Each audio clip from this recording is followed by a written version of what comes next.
Tindakan ini benar-benar keterlaluan. Sangat keterlaluan.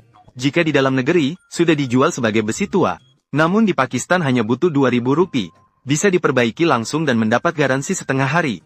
Hari ini mari kita lihat-lihat, bagaimana Pakistan bisa memperbaiki segalanya. Dan ini adalah volan kopling mesin. Sebelum rusak, volan ini masih bisa berputar. Akibat pemilik mobil meluncurkan mobil menyebabkan poros patah. Karena sulit mendapatkan suku cadang untuk mobil impor, maka mereka membawa mobil ke bengkel mereka. Setelah dilakukan pengukuran teliti oleh mekanik, mereka segera menemukan solusi untuk memperbaiki volan kopling. Untuk dapat menyambungkan sumbu dengan bahan lain, tugas utama mekanik adalah memperbaiki lubang baut yang patah. Dengan menggunakan alat pemotong, mereka membersihkan dan meratakan. Setelah poros volan selesai diproses, karena posisi lubang ini masih perlu bahan untuk diperbaiki. Jadi, tukang juga menggunakan semua alat pengukur. Kemudian dapat dilakukan pengolahan dengan nilai yang tetap. Kemudian mengolah ulang dinding dalam volan dengan ulir. Tujuan utamanya adalah meningkatkan kekuatan keseluruhan setelah penyambungan. Dengan mengaitkan ulir untuk membuatnya lebih rapat. Setelah pengolahan ulir selesai, tukang memilih plat baja bulat sebagai bahan perbaikan.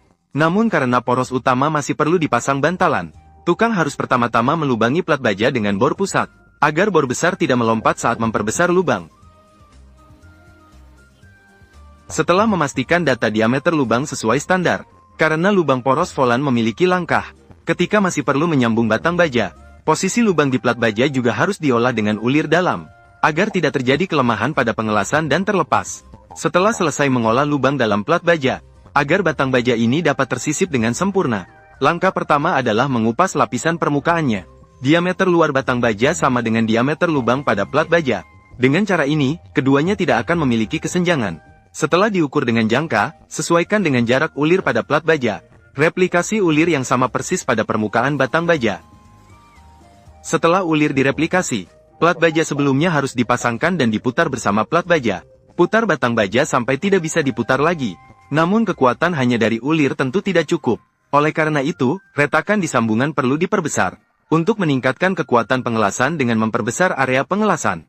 Setelah diproses dengan sederhana, langsung las sekeliling sambungan dengan elektroda. Dengan begitu, batang baja yang disambung tidak akan longgar. Langsung menghilangkan lapisan oksida dari permukaan. Agar ketebalan plat baja sama dengan roda gila, tukang harus meratakan bekas lasannya. Permukaan plat baja juga harus dipotong, agar tidak mengganggu penggunaan flywheel secara normal. Dan flywheel yang retak awalnya sudah diproses dengan ulir. Jadi plat baja yang memenuhi syarat juga harus direkam ulang. Ini juga alasan mengapa semua perbaikan kali ini harus memproses ulir. Meskipun ulir menambah waktu perbaikan kali ini, namun ini juga kunci untuk flywheel sejajar dan sejajar. Sambungan ulir tidak hanya membuat plat baja berada pada satu bidang. Plat baja tidak perlu dipukul dengan palu saat dimasukkan. Meskipun batang baja dan plat baja dapat dilas, namun tidak bisa dilakukan dengan flywheel disc. Suhu tinggi yang dihasilkan dari pengelasan akan membuat flywheel retak dan berubah bentuk.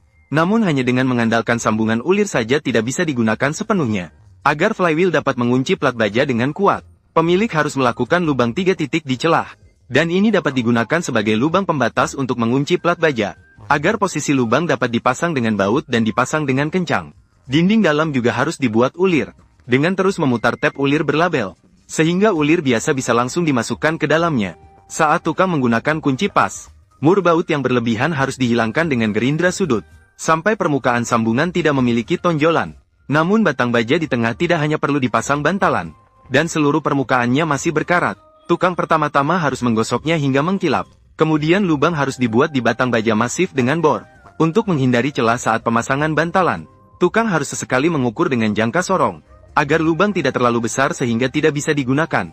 Setelah memastikan pemasangan bantalan tanpa kesalahan, karena volan perlu dipasang dengan baut, maka perlu dilakukan pengeboran sesuai jarak lubang dengan bor meja. Dengan demikian, volan kopling telah diperbaiki hingga selesai. Meskipun celah pada plat baja tidak dapat dilas dengan batang las, namun, cukup dengan menggunakan yang sederhana juga tidak masalah.